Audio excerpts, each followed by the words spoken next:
with our availability this morning with Matt Kenseth, driver of the number 17, driver of the 5th Third Bank Ford here at Michigan International Speedway, currently third in points with 1 win so far this season. Matt, talk a little bit about coming into Michigan International Speedway this weekend. Yeah, looking forward to being back here for the second race on the pavement, I guess, and having the tire issues all worked out and everything. So we all got one race under our belt. We got tested here a little bit the other day, so looking forward to getting out there and seeing if we got our stuff a little better. Also wanted to get your thoughts on an announcement that was made earlier today. NASCAR announced the NASCAR After the Lap in Las Vegas on November the 29th. This is the 4th consecutive year that they will be hosting the fan event. It's sponsored by Ford. Just talk a little bit about that fan event. You were part of that last year, and your thoughts on that exciting event for the fans again this year. I think you hit it. Sounds good. Got a lot to think about before we get to that, obviously, but you know, Ford does a lot there, giving away vehicles, and so that's exciting for the fans. But I'm more excited about the racing that's coming up. Hopefully, we get to be part of that event. You know, that's always fun. I think for the fans, it's kind of a laid-back experience. You look forward to being part of after the year's over, if you're fortunate enough to be in the top 12.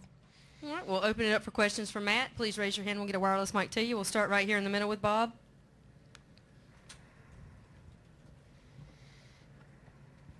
Bob Parker, Sporting News. Does it rankle you or Jack more that you guys haven't won here since 2008 more than it would at other tracks? Not necessarily for me. Maybe for Jack.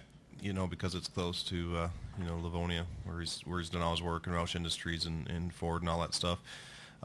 For me, probably not any more or less than any other good track that we go to. I mean, it's been one of our better tracks through the years, so whenever you go to the tracks that you perform better at than others, you always want to try to take advantage of that, and you always hope that those are your best chances to get wins, it seems like, so you always hope to win at those tracks, and when you don't, it's probably a little bit disappointing, especially if you feel like you had one of the better cars, but it's been a good track for us, you know, overall, and hopefully keep that up.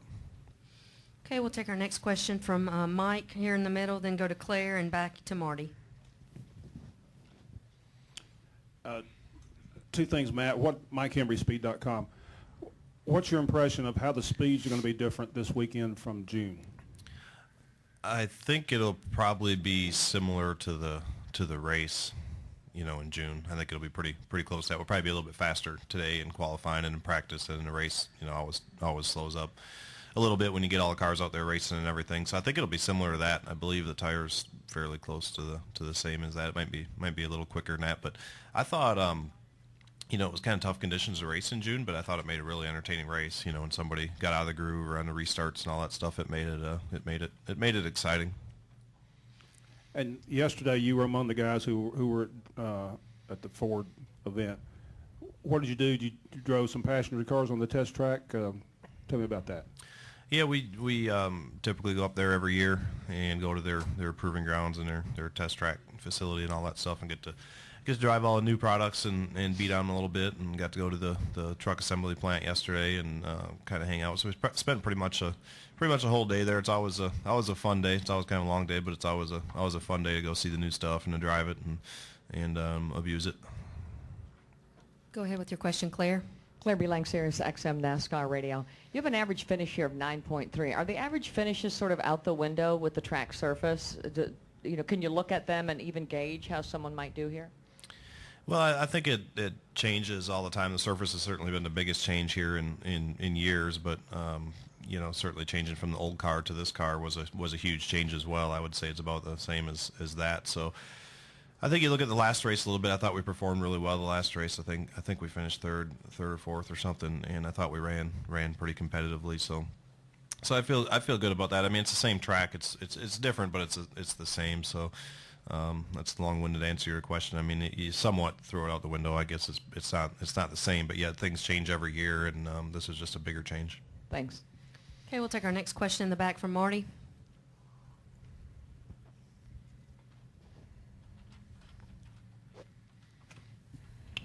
A couple of things, Matt. Marty Smith, ESPN. First, when you come back to a racetrack and you won the previous race at that track, what's it feel like to come back to it in terms of an added confidence level?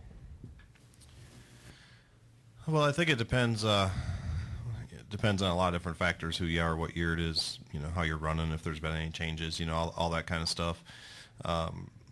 It used to be years ago you'd come back with all the same stuff and you'd maybe run almost as good and you'd just tweak on the stuff a little bit. But times are changing. Competition is tough. I think of Pocono. Look at the spring Pocono race. The guys that kind of dominated that race, and a few of the guys that ran up front still ran up front, but a couple of them didn't. Found it to be much more difficult. So I kind of look at this race kind of like that because they're both new pavement races. Coming back a couple months later, you think everything would be the same, but you really gotta keep an open mind. I think kind of put the last race behind you and keep working really hard at it because things seem to change in a hurry for some reason. And also, what did you notice about Dale after he won this race in June? Anything different from him in terms of, Casey was saying he seemed like so much happier. I don't know. To me, I didn't notice a huge difference, but I'm not his teammate, not around him as much as them guys. I just kind of talk to him a little bit every week at the racetrack and see him. I think it had to be a relief and somewhat of a weight off his shoulders, whether he says it was or not. But I think all year he seemed much more confident, probably I would assume, a little happier at the track because you could see it coming. You knew it was only a matter of time. Sometimes you see a guy get a win, and you're like, yeah, they got the win. That was really neat, but maybe it was kind of, I don't think any of them are a fluke, but maybe it was for other reasons where those guys you could see all year long have been running up in the top 3 and 4 and have been leading laps and challenging to win and have been right there. And when you see somebody run like that all year, it's only a matter of time and they're gonna break through and get that win. So I thought it was cool for him to get the win, especially here where it was the site of his last win and it was a real dominating race for them guys. So I'm sure that built a lot of confidence. Additional questions for Matt? Okay, we'll take one over here from Mike, then Lee, then Nate. Lee can't ask when she was late.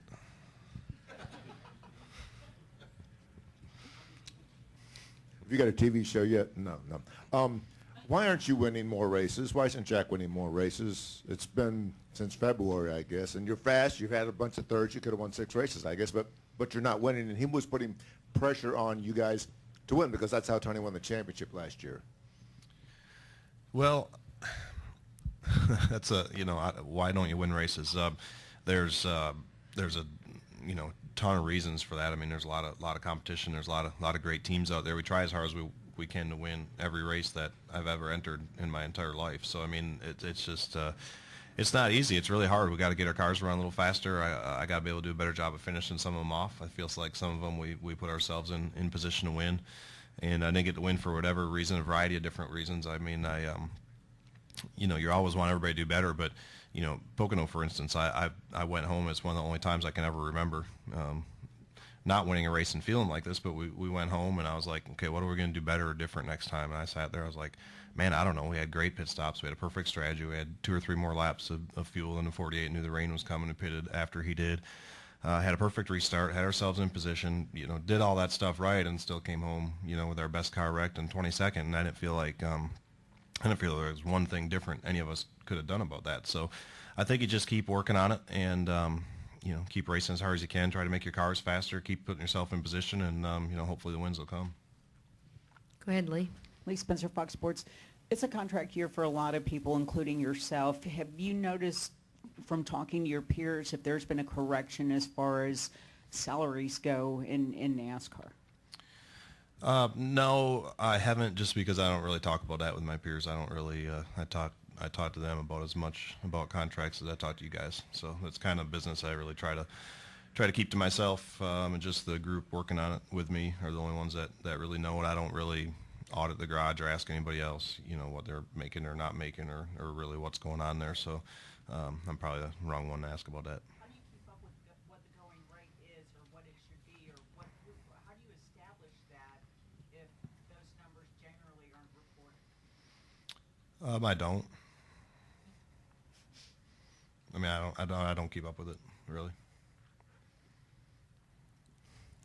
All right. Look like you want more, but I just don't really keep up with it. It doesn't really matter to me what everybody else makes and does all that. I try to put together a deal for myself that I'm happy with and try to get yourself in a position where you feel like you can win races and challenge for championships. Should that be commensurate? If you're a guy that makes the chase on a regular basis and win races, shouldn't that affect the amount of money that you can ask for or expect you to? We're trying to talk about this a lot for not talking about it. I mean, you're trying to duck the question. Well, no, I gave you the answer to your original question. I don't know anybody else makes, and I don't talk to other people about it. All right, we'll take our next question from Nate. Whew, thank you. I'll give you that 20 later. Nate Ryan, USA Today. So when are you announcing your deal? No, I'm just kidding. And I cost more than 20, Matt. Just kidding. There's a lot of talk about in other sports about when you're locked in the playoffs that you can rest players, and obviously you can't do that here. But there's been some talk and discussion about maybe saving parts or pieces or cars, and I know that you guys go and try to win every week, but knowing that it seems like the blueprint for success in the chase the last few years is peaking, like Tony went in 5 times last year, and Jimmy obviously seeming to do so well in the final 10 before that. Are you looking at that at all with Jimmy and maybe picking out cars that have run well that you're saving for certain races or saving for mile-and-a-half tracks or whatever? Yeah, I mean, sort of. We built a couple new cars this year that Jimmy wasn't happy with in the wind tunnel and how they turned out. We thought they were going to be really good cars. Like we built a brand new one for Indy we were going to bring there, and it turned out to be it really turned out to be no good, and so we didn't bring it. We brought a car that we thought was going to be better and got caught up in a wreck, and then we had a brand new car that we really liked how it turned out. We brought to Pocono, and it really ran good, and that was going to kind of be our car. We're actually going to bring it back here and try to get it worked out, and I got wrecked at Pocono. So here we got an older car. And Jimmy's got a couple new cars. He's trying to, or one especially right now, he's trying to get done and have ready before Chicago. So tried to learn off what made that Pocono car run, and we're trying to duplicate that and have that style stuff ready for Chicago. Which these days it's not huge differences anymore, but there's little things here or there you try to do to make them better. Do you buy into that you need to save stuff? I know you're a guy who just wants to do well. Yeah. Well, I think you want to bring your best stuff every week, but I think if you have a limited amount of, if you have one or two things or one or two cars or some pieces, or you got something, or you got your best tire changer, it's got a little injury, or I think you need to be smart about that and have it for the last 10. But I mean, as we've seen, wins are really important, whether that's wins before the chase or wins in the chase, for them bonus points. So I don't think you ever want to give anything up anytime, but certainly if you have a limited amount of parts or pieces or personnel or a certain style car or whatever, you're going to try to have that done and have that ready for when the chase starts. Okay, final couple of questions. We'll take one from Jeff, then come back over to Monty. Hey, Matt, Jeff at RacingToday.com. No, you can't really talk about your plans for next year, but can you tell us, do you know yet if Mike Kalanoff, your spotter since 2009, any idea if he'll be with you next season? And if not, will that be difficult to get acclimated? I haven't really thought about much of that. I honestly don't know what Mike's situation is with the team and his contract and all that stuff. It looks like Lee's shaking her head, so maybe she knows. I don't really know. I have not. I have not really talked to him about that, to be honest with you. Okay, we'll take our next question from Monty. Monty Dutton. Matt, I find it a little bit amusing when I constantly hear people say, as Tony Stewart proved, you've got to win a bunch of races in the chase to win the championship, because, number one, Tony Stewart also won a championship without winning any races in the chase. Right. And he won by 0 points over a guy who won none. It seems like to me that if you look at the past, recent years, the guys who've won have won a lot of races, but the chase has also been won by consistency. And I just wondered what your thoughts were about that. Well, I mean, it's going to come off as being smart, but I mean, at the end of after Homestead, you have to have more points than the second place guy. I mean, that's how you win the championship, and how you go about that, can be done a lot of different ways. If you don't have as good an average finish and you've had a couple mediocre runs and whatever, obviously you get bonus points for wins, and that's a way to get more points. But I mean, at the end of the day, it's about having the most points when the checkered flag waves at Homestead. So. It all depends what your competition does. I mean, you wouldn't have needed any wins if Carl would have finished one spot better in one race in the final 10. So I mean, yeah. I mean, you just don't know. You don't know what everybody else is going to do. You go out and race as hard as you can, try to finish as high as you can every week, hope to get some wins, and when it's all said and done, hope you got the most points. All right, we got time for one more final quick question. Anybody? Final question for Matt? All right, Claire, real quick.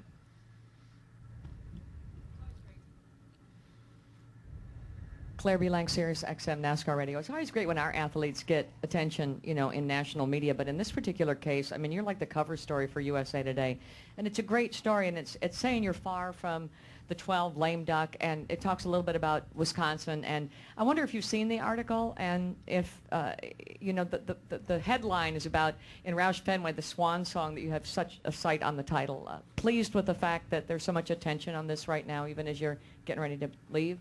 Yeah, it must have been a slow news day today, I guess. But I have not read it yet. But certainly, if the great Nate Ryan wrote it, I am definitely going to read it.